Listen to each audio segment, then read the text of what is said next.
Hi ஒருவன் 11th ஸ்டாண்டர்டுக்கான commerce exam answer key பார்க்கலாம். நம்ம சொன்ன கொஷின்ஸ் எல்லாம் வந்துச்சான்னு சொல்லுங்கள். கட்டாயமாக நான் லேட்டாக போட்டிருந்தாலும் எல்லா கொஷினுமே வந்துருந்துச்சு, நான் பார்த்தேன். ஸோ நீங்கள் எப்படி எழுதிருக்கீங்கன்னு கமெண்ட் பாக்ஸில் கமெண்ட் பண்ணுங்கள். டஃபாக ஈஸின்னு சொல்லுங்கள். அண்ட் சப்ஸ்கிரைப் பண்ணலாம் பண்ணுங்கள், லைக் மட்டும் கிளிக் பண்ணிடுங்கப்பா. அண்ட் வாட்ஸ்அப் சேனல் லிங்க்கில் வந்து ஜாயின் பண்ணுங்கள். அண்ட் ஃபஸ்ட் ஆன்சருக்கு பிப்பா, D assessment year. Second answer cold storage ஏ.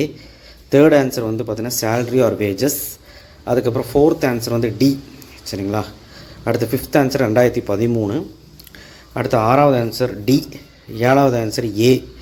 எட்டாவது ஆன்சர் சி இண்டஸ்ட்ரி. 9வது answer all of the above. 10வது ஆன்சர் வந்து சிங்கிள் லைன் ஸ்டோர்ஸ். 11வது ஆன்சர் டி. 12வது ஆன்சர் டி. 13வது answer B. 14th answer 2006.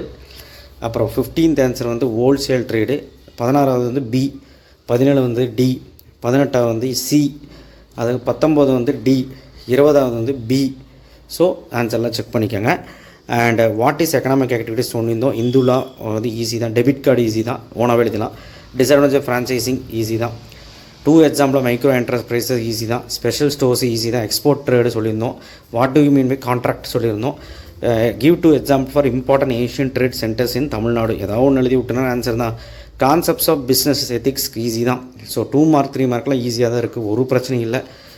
So advantage of inland waterways. 5 mark வந்து entrance of commerce சொல்லியிருந்தோம். So அடுத்துக்கப்புறம் advantage of dissolution of partnership firm சொல்லியிருந்தோம். அப்புறம் short term finance சொல்லியிருந்தோம். Wholesaler retailer சொல்லியிருந்தோம். Damage சொல்லலை. சோல் ட்ரேடிங் பிஸ்னஸ் சொல்லியிருந்தோம். அப்புறம் எம்என்சி சொல்லியிருந்தோம். பில் லேடிங் அண்ட் சேரிட்டி பார்ட்னர்னு சொல்லியிருந்தோம். Balance of payment, balance of trade அதுவும் சொல்லியிருந்தோம். ஸோ ஈஸியாக தான் கேட்டிருக்காங்க. நீங்கள் என்ன நினைக்கிறீங்க கமெண்ட் பாக்ஸில் கமெண்ட் பண்ணுங்கள். தேங்க்யூ.